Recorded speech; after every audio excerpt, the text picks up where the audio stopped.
This episode contains discussions around suicide, and if you or someone you know is in need of support or crisis intervention, call or text 988 Suicide Lifeline. So I think, quite frankly, people are the glue that hold this industry together. And if you look back through history, you mentioned projects like the Empire State Building. We've built things like the Transcontinental Railroads, the Golden Gate Bridge, astonishing feats of engineering and construction. You look at projects like ITER, the Montagny Base Tunnel. You look at some of the technology adoption we're seeing here at Groundbreak, some of the conversations that are happening around that. The common thread in all of those things is amazing people making it happen and driving it forward.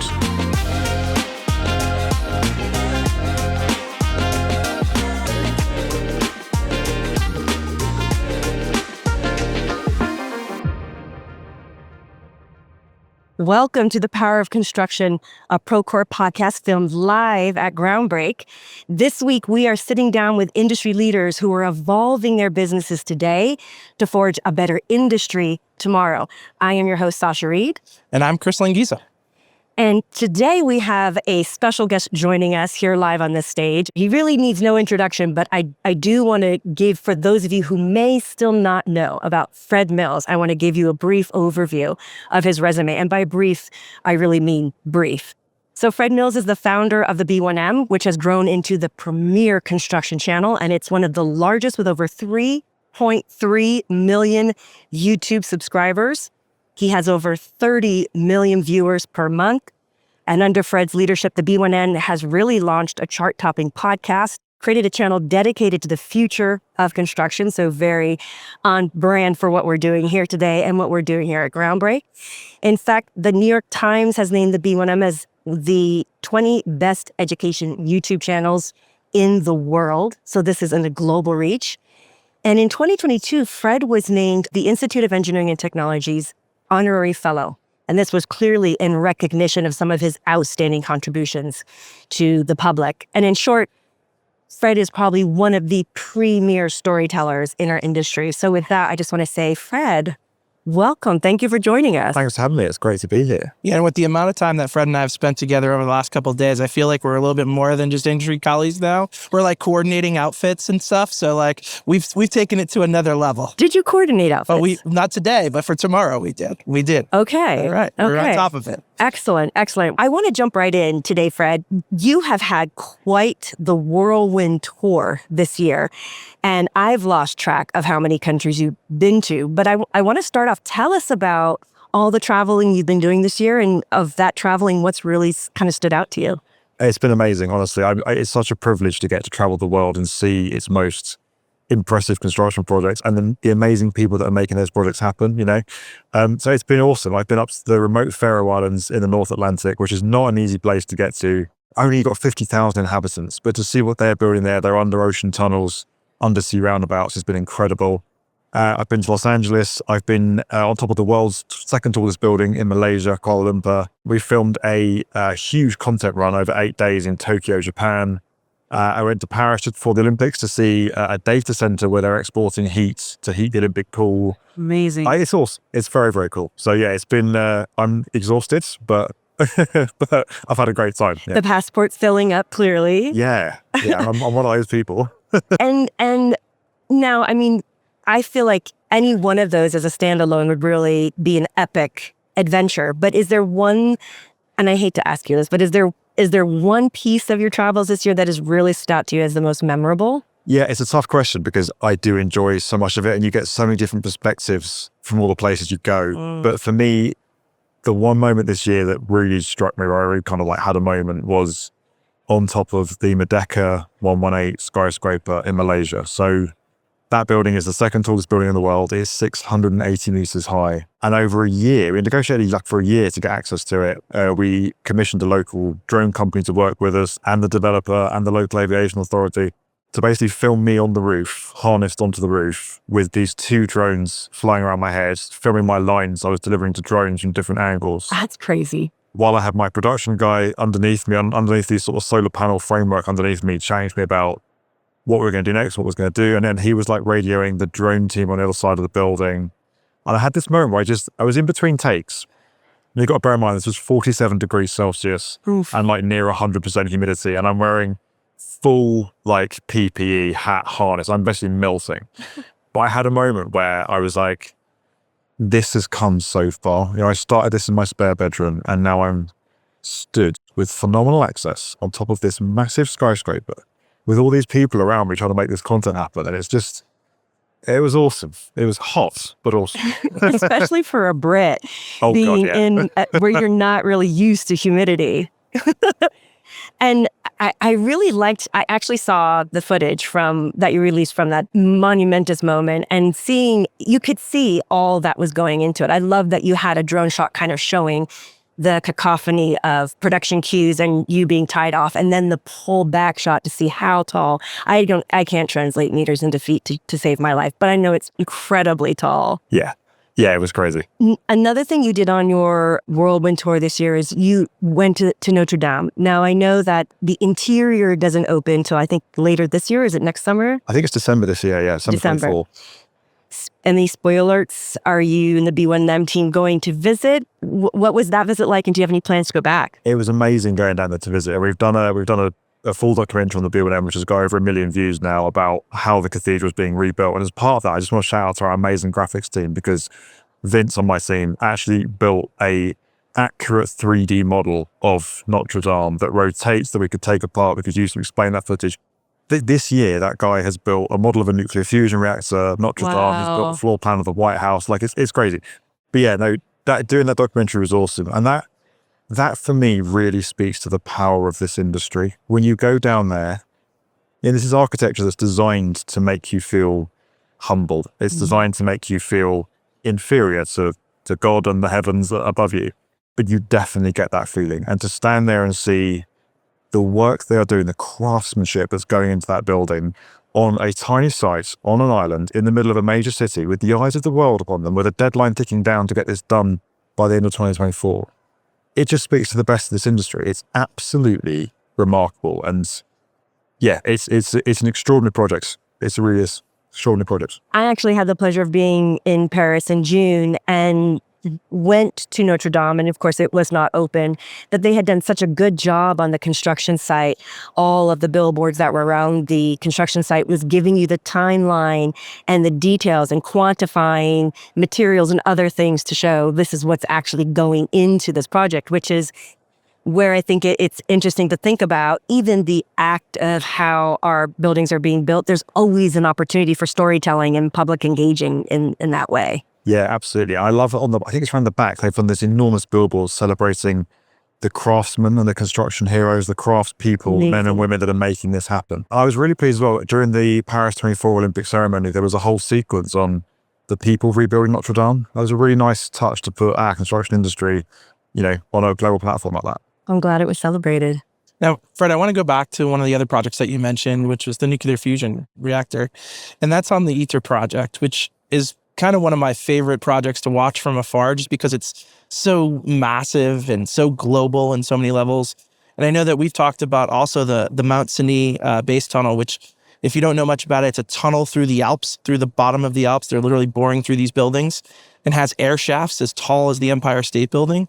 But when you go to these projects, like, what are you learning about them versus like maybe projects that we're all working on today?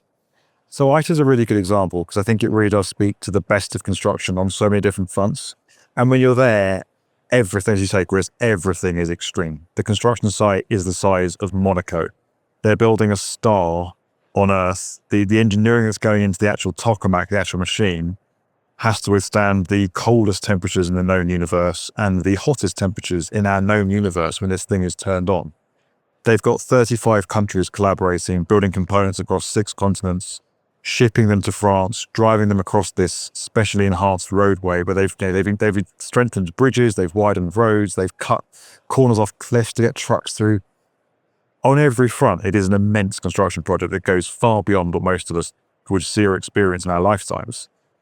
But there's also that common thread, and it's people coming together and collaborating to make the impossible happen. And I've seen that on housing projects, I've seen it on school projects, hospital projects, railways, metros, and all the way up to that team that are building a star here on Earth.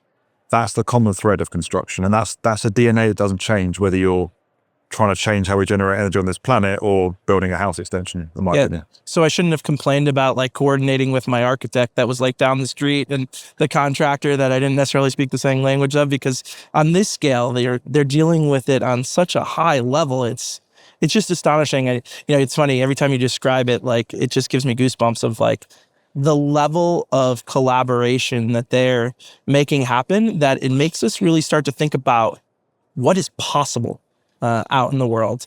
And that takes me kind of like to my next topic, which is, you've always incorporated technology into the stories that you have told. And because of that, like, what are you seeing along the trends in technology? Is it where you hoped it would be? And maybe like, where do you see it going a little bit too? So I think 10 years ago, there was a lot of excitement around construction technology, and we were talking about drones and robots and 3D printing and, all this sort of crazy stuff was going to take over the world.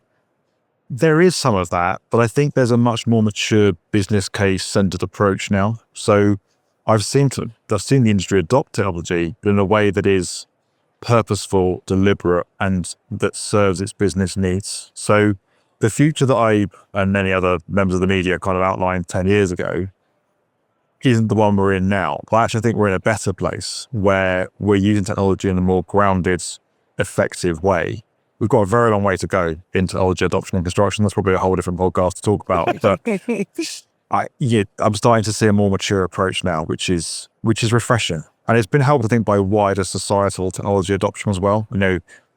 These sort of technologies becoming more normal in our lives, particularly on the digital collaboration side, has helped it become more normalized in construction as well, that we're more digitally literate now.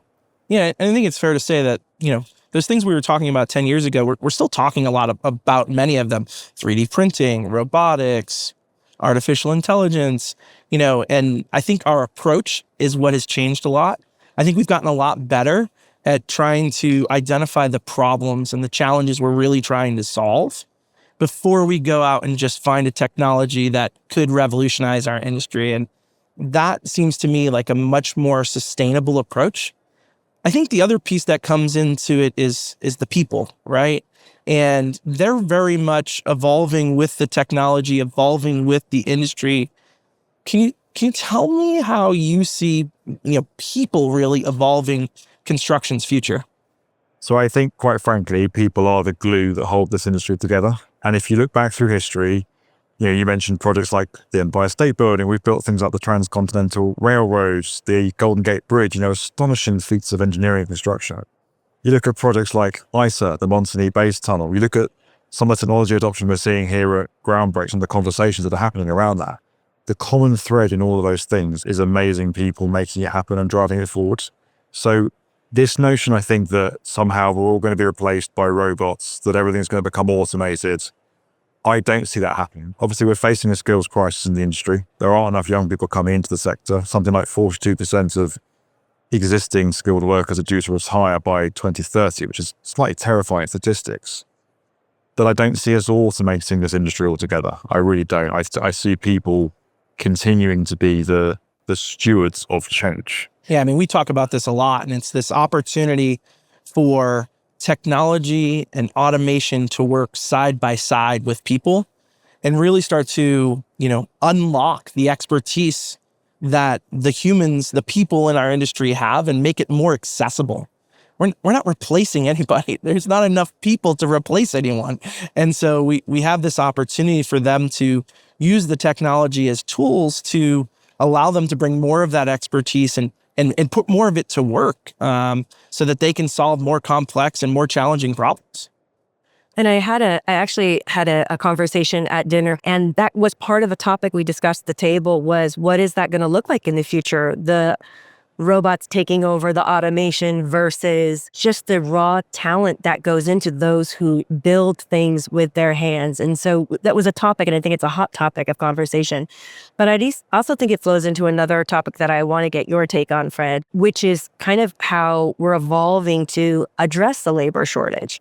I had the pleasure this year to be one of the judges. Procore has the Groundbreak Awards, and we had an award of excellence in culture and workforce development.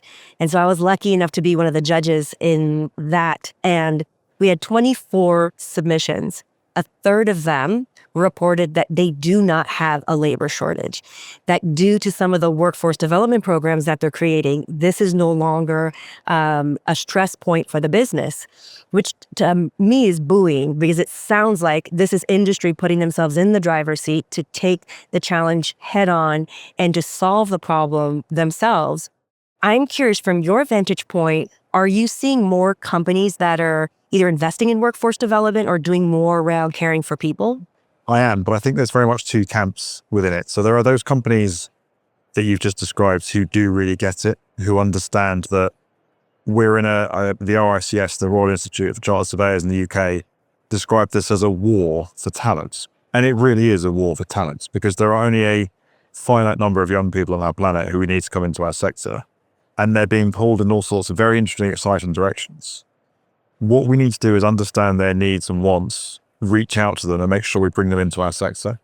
The young people today, or many of the young people today, and across all demographics today, don't necessarily want just a 9-to-5 job with a salary. That's kind of a given. They want to feel like they're making a difference in the world. And to me, there is no better industry on this planet to make a difference in than construction. If you want to shape how kids grow up, come here and build our schools. If you want to shape the hospitals that we rely on, come here and build a hospital. If you want to transform economies, come here and work on major metro and infrastructure projects.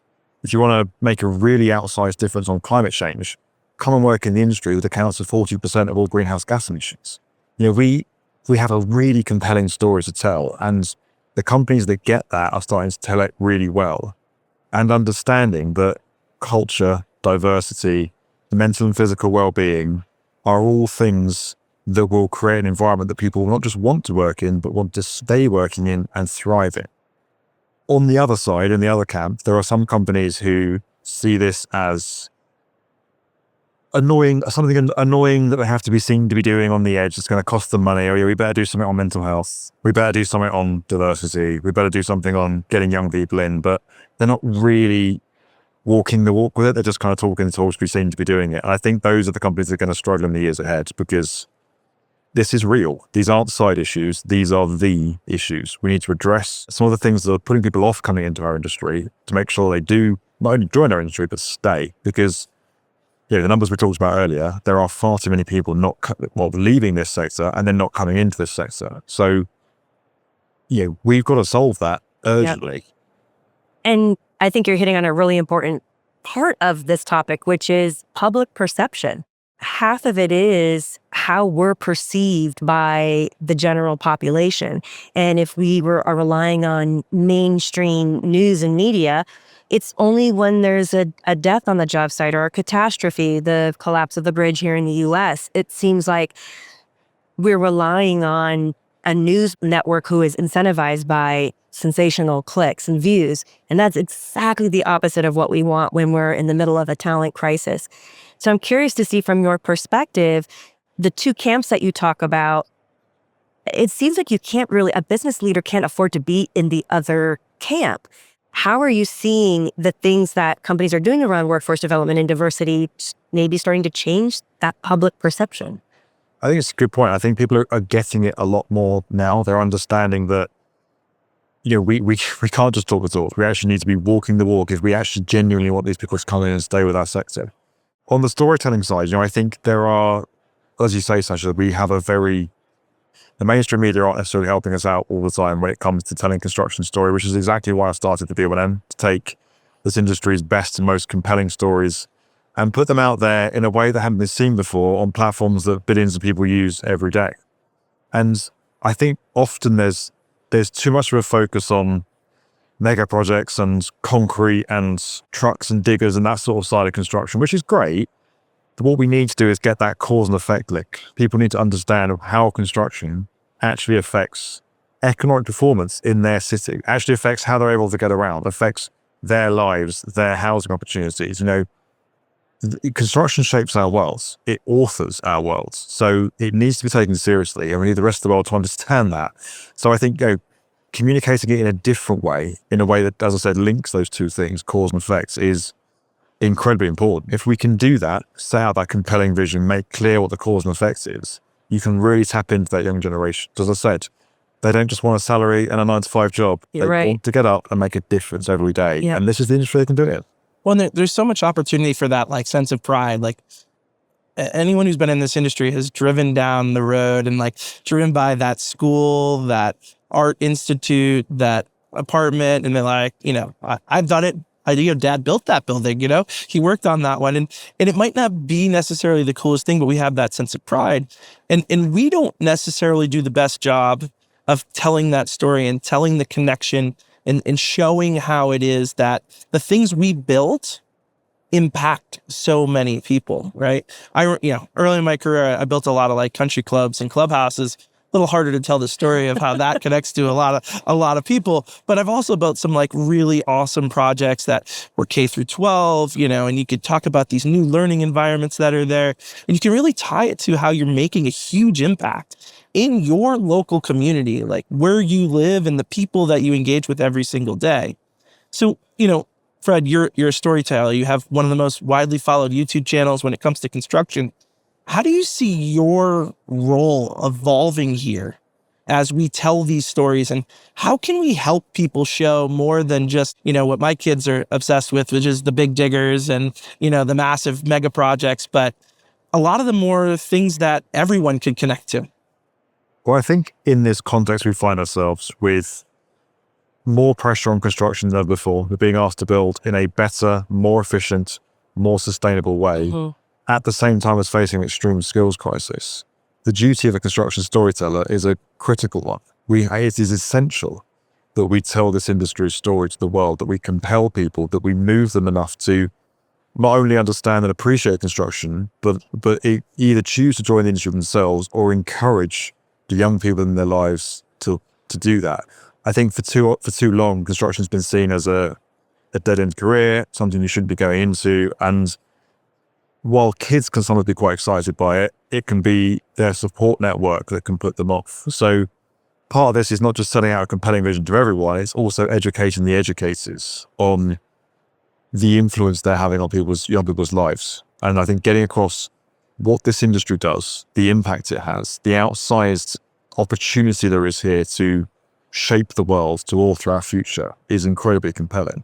And, I think when you look at our YouTube videos, and obviously we run a business on the internet, it's digital media publishing, stuff around big diggers, epic construction projects, concrete, massive cranes, it's all really important. It's really good for hooking people in. We can still do that. It's okay. But then you need to tell the full story in the narrative. You need to explain the why. So, ITER is a phenomenal example. There is more concrete, scaffolding, cranes and engineering than you could ever dream of. It's amazing to look at.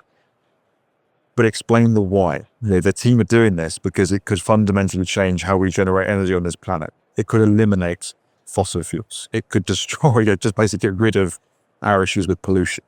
And it's the same thing when you think about a railway project. The concrete tunnels they build with these tunnel boring machines are immense. I went down on side one in Tokyo this year, deep under Tokyo, where there's enormous storm drains being dug. I went into a cavern that's the size of this room, which is going to be flooded with water as a storm capacity drain. They're amazing, as you say, eye-catching, awesome things that any kid or anyone would be interested in looking at. But then tell construction's full story behind it. That's the trick. And the thing I love about that too is, as our industry evolves, the skills, the talents, the things that we need in this industry are very much evolving, right? We mentioned robotics earlier. Like, there's a future probably where we have like construction roboticists. And there's probably some high school kids out there that are like working on building robots in their classroom that probably are like, well, I would never want to go into construction. Like, that's not where I want to be. But as we start to hook them into like what's possible and what we'll need in the future, and then the impact, like you said before, that becomes really, really important. You might find people coming from places you don't expect into our industry because the skill set is going to change in a really, really big way. And I think that's where we can make a real big impact moving forward. Yeah, that's where the perception thing is so key as well, because it's much more than just working on a cold, wet construction site. We've got people in all kinds of roles making decisions about what our world's going to look like you say, Chris, from roboticists to design managers to architects to building energy engineers. It's fascinating. There's so much stuff you can do and get your teeth into. And when I've traveled the world, that's what's always blown me away, the people who are doing these extraordinary things. I met someone in Austria this year who's managing the autonomous robot that's climbing the 30-story lift shaft and installing very precise anchor bolts so the rest of the team can follow through and install the elevator after them. Wow. I met someone who's designing the elevator system for Merdeka 118. That system has to get 10,000 people in and out of that building quickly and efficiently without them really noticing they've been held up or disrupted at all. These are the jobs. These are the things that are out there. It's really cool stuff. It's not just the kind of the stereotypical white van jobs. And you talk about the people and really focus and centered on the people. And one of the ways that you have taken up the cause to really discuss the impact to the people who are doing this work is the Get Construction Talking campaign that you launched with Procore last year.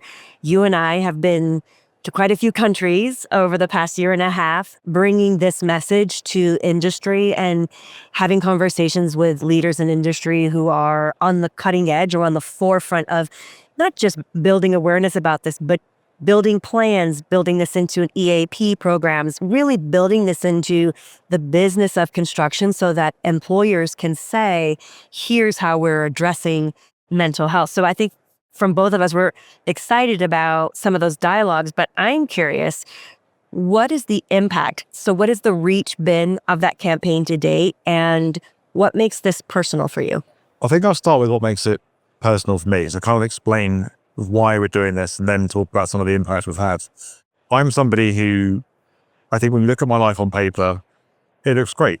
I've got a fantastic business. I have an amazing team. I get to travel the world. I have 2 incredible children. I have a house, everything anyone could ever dream of.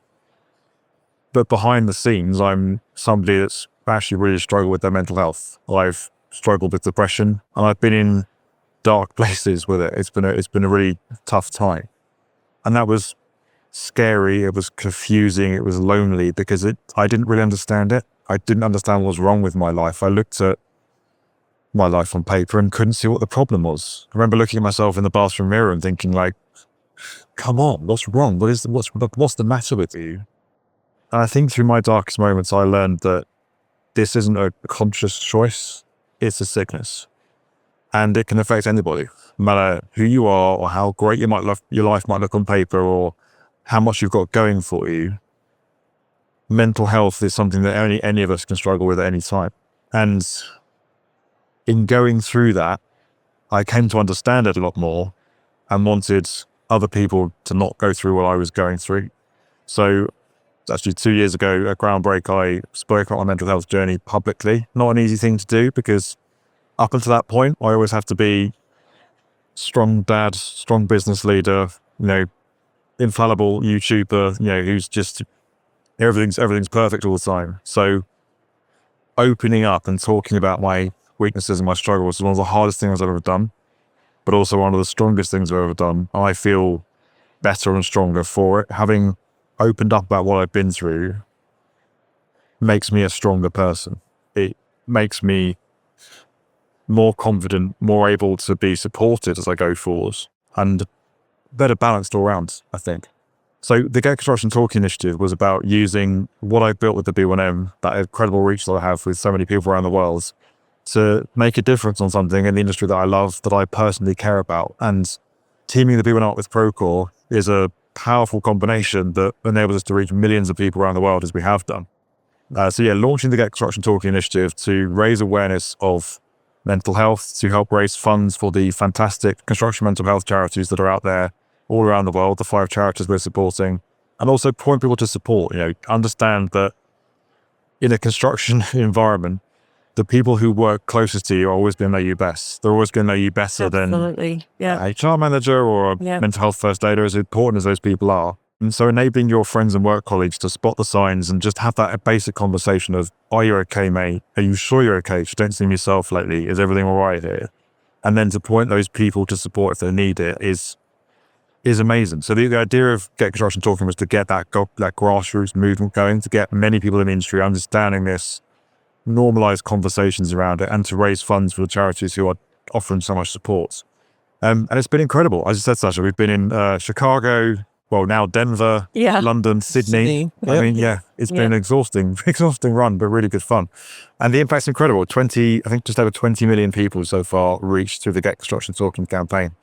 There's a lot more to do. There are a lot more people in construction we need to reach, but I'm incredibly proud of that so far. I'm incredibly proud of where I've come from, being at rock bottom with nothing else to lose and feeling like, so what? Let's just talk about it. Let's just tell someone how I'm feeling, because otherwise the other option is, a very dark path. To go from that to talking about it, opening up about it, leading a global mental health initiative on it and seeing the impact that's having has been quite a journey, quite a turnaround, but one that's given me more fulfillment than anything else I've ever done. Well, we appreciate the work that you're doing because you're giving voice to so many who just, frankly, are either aren't in a position to or don't know how to speak up. So we appreciate the fact that you've taken that brave first step. And you did that recently on a panel with Nigel Owens and Rachel Valderrama in the UK for our UK Construction Summer. And I talked to a lot of people after that event, and it was one of the favorite sessions for folks. And I think a lot of folks were really like, so glad that the conversation happened, and we're like very, very impacted by it. Were there any like key takeaways that you had from that conversation, things that really stood out to you?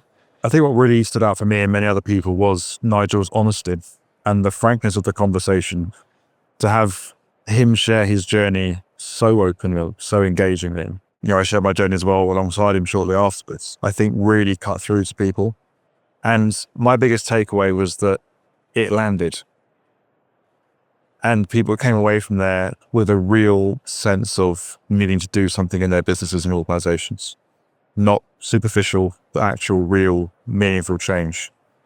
And that's actually been the story of Get Construction Talking. My biggest fear when we launched this was that we were going to be pushed to the sidelines, told that we shouldn't be talking about this because it makes the industry look bad, told that it's too difficult to talk about, too different to open up about, no one wants to hear it.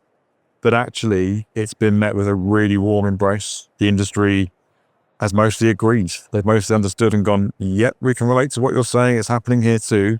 Wherever we are in the world, we've seen the same conversation and story play out. So that's, for me, really encouraging. It's encouraging to see that the industry gets it and is willing to make the change. And that's my big takeaway from London. People in that room really got the message, because it wasn't PR speak, it wasn't bureaucracy, it wasn't some statistic on a wall. It was a real human story that everyone related to instantly. Yeah, it's interesting. We're at this interesting inflection point. And, having been part of these events in Sydney and UK and here last year at Groundbreak, I really have seen like people take that next step on, okay, we're kind of at this point, we're all aware. Now, what can we do about it, right? And I think that's a really positive stuff. I think there's so much more for us to do in this space, but it's great positive momentum, and really is going to play a huge role in our future, because if we can't keep our workers healthy, if we can't change the perception of the industry and bring more people into it, we're going to, struggle to achieve the things that we need to in order to support all of the amazing things that need to be built all around the world. We can't build an industry that kills people, fundamentally. I mean, we talk about setting a compelling vision. That's really important. Diversity is really important. Culture is really important. But at a basic level, physical and mental safety needs to be a given. You should be able to expect people to come home from work safely, When we're in a skills crisis, we can't be an industry that's topping the charts for death by suicide in 3 of the biggest markets around the world. We just can't be. This isn't a side issue. This isn't something that's difficult to talk about that you should be seen to be ticking a box in some of your marketing. It's the issue. If we don't solve this, we're not going to crack the skills crisis. And you and I have been spending a lot of time together. We've been preparing for a session on the future of construction. Not possible. It is possible. If you look 10 years into the future, right? What really gets you excited about what's happening in our industry, what we could do, and maybe what are some of the changes that you hope to see over the next 10 years? I mean, you stood here 10 years ago and we're trying to drive towards a change and see more technology and help bring more to this industry. What do you want to see in the next 10? Joe, the thing I'm most excited about is generational change. I know that's really, it's a bit dull. It's a people-focused one. You want me to say robots, drones, 3D printing? That's my job. I say AI. those things. It's very cool. But all those things are awesome. But the most exciting thing about all of it is generational change, because you can see it and feel it. You can see this industry moving forward as the world around it is evolving. And there's a real opportunity here to have a refresh with the changing of the guard, And the older generation, the experienced generation are incredibly important because they can impart so much knowledge. And we need to make sure that as that generation retires in the next few years, that we harness that knowledge, that we learn from it. But I think one of the biggest drivers of change is going to be the generations shifting. That's for me is the thing that's going to underpin everything else. I mean, we talk about it a lot on this podcast, right? It comes up over and over again on how leadership is changing. The way that we approach things is changing. The technology is changing. And I think you're right. I think we're going to see new ideas, new perspectives, new ways of working. We have to. We cannot build what the world is asking us to build over the next 20 to 30 years unless we change the way that we approach it. And so I think that foundational, generational change in perspective, new ways of working is really going to make significant impacts as we move forward. Now, we are at the point of the podcast where we get in some rapid fire questions. Oh, no. You ready? Yeah. No, I'm not ready. They're coming fast and furious. This better be the vested list. Yeah. Don't want any new I'm going to ones. slip a few. Slip a few secret ones in there. So, first question for you: what book are you reading that you most recommend? So, the book I recommend is Essentialism: The Disciplined Pursuit of Less by McGowan. Really good. It's about saying no to stuff. It's great. I love saying that. Sorry, quick fire. It's a long answer. Yeah. That's good. Appropriate. So, I mean, you're probably one of my go-to sources, but what's your go-to source for gaining some different perspective on things in construction? So in today's media landscape, I actually will go and read the same story from 5 or 6 different sources and social media, and then come to my own conclusion. Okay. Well said. All right. I love this question. If you could give your younger self one piece of advice, what would it be? Believe in yourself more. Be true to yourself more. I spent the first 35 years of my life doubting myself and trying to please other people, which is a huge issue with my mental health. And when I relaxed, when I believed in myself, when I started to see success from that, everything changed. So yeah, chill out and be yourself first. Great advice. We might have touched on this one a little bit already, but what's one trend or innovation that you think is going to shape our industry? I'm not going to say AI because everyone says AI. AI is exciting, but for me, the big thing that's going to change it is generational change. Like new ideas, new perspectives coming in. Yeah, it's generational change. All right. And the Pierce Des Resistance, if construction had a tagline, what would it be? Shape the world. Oh, We shape the world. that Our is. cities, homes, epic. hospitals, transport. Awesome. And this is why he has 30 million views per month on YouTube. Fred, thank you so much for joining us today. We really appreciate you sitting down with us. Thank you. Been awesome. And to those of you listening in, if what you've heard here today resonates with you, please like, subscribe, and share. And we'll keep bringing you the story of leaders who are reshaping our industry, harnessing the power of construction.